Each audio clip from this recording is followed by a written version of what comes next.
Hey, what's going on? You are tuned in to the Daily Geek right here on SweetGeekTV. I am your host, Griffin Granberg, and you know what? Today is February the 25th, 2009, episode 128 of the Daily Geek, which is totally awesome. I'm excited that you're tuning in. Lots of new subscribers, which is totally awesome. Totally appreciated. And can I say totally more?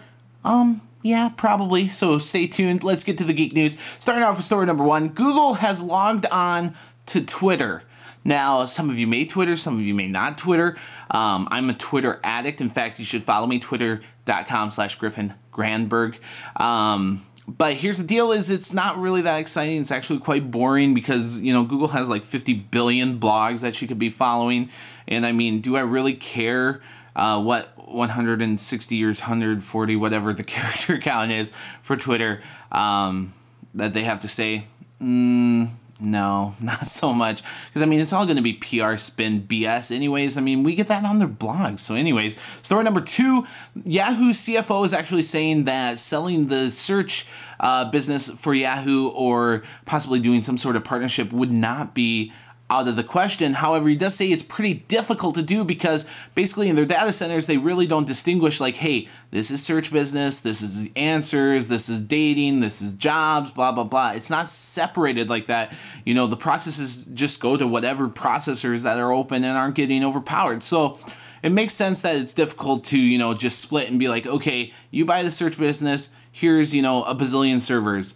It just doesn't work that way. It's not that easy. So it's kind of cool because Microsoft's saying that they still, you know, wouldn't mind that type of deal. So there's definitely going to be something going on here. A lot of rattlings from both sides. So as we know more, I'm going to let you know about it right here on the Daily Geek. Let's move on. Story number three, should we tax online gambling? That is the question.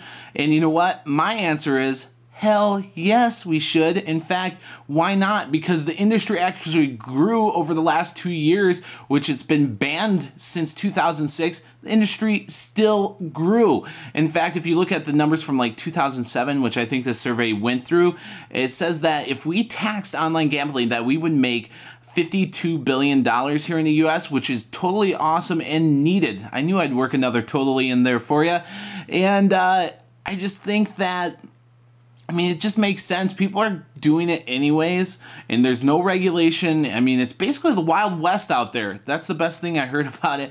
And, you know, it needs to be done. Well, what's happening is Bernie Frank, which is a representative, actually, and he's the chair on the Financial Services Committee, saying that they're actually looking to repeal that sometime here in 2009, which just makes sense, at least in my opinion. Story number four, Michael Jackson, that's right, making it into the geek news. He's going to be selling a collection of arcade games, entertainment, memorabilia, that type of thing on April 2004 in Beverly Hills, 90210. That's right.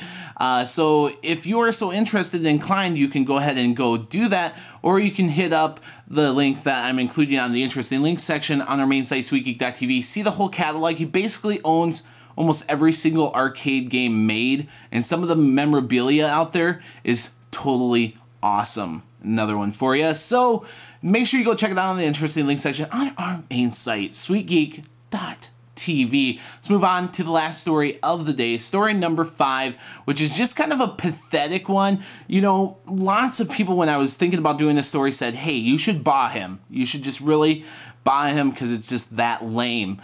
But you know what? I felt bad for Vice President Joe Biden. More of like, I felt like he was kind of being pathetic, on the more pathetic and sad side, rather than actually being mad and pissed off at him. So we're not going to buy Vice President Joe Biden. So we're going to say it's website address. It's not website number or the number for the website.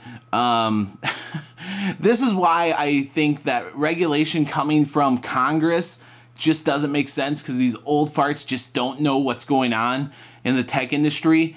And we definitely shouldn't let Eric Schmidt, CEO of Google, have his way with it. I just don't believe that. We just need people in the know about the tech industry saying, hey, these are some reasonable regulation and taxation, blah, blah, whatever. But that's just my opinion. If you want to check out what Vice President Joe Biden said, you can hit up on the interesting link section on our main site, SweetGeek.tv. It's definitely worth viewing. I think it's only a few seconds long, and it just makes you feel sad that he's so old and so out of touch. And there you have it. That is the Geek News for February 2009, the 25th. There we go. Episode 128 of the Daily Geek on SweetGeekTV. I am your host, Griffin Granberg. Once again, thanks for tuning in. The question of the day. Go look at Michael Jackson's catalog of stuff. And the question of the day is very simple. You go look through there. What arcade game would you buy out of there? What would you bid on if you so had the chance? Or maybe you're going to bid. I don't know. You can do it live online. So that is the question of the day. I look forward to your answers. And you know what? I hope you have a fantastic Wednesday. It's time for Thursday. And you know what? I will catch you then.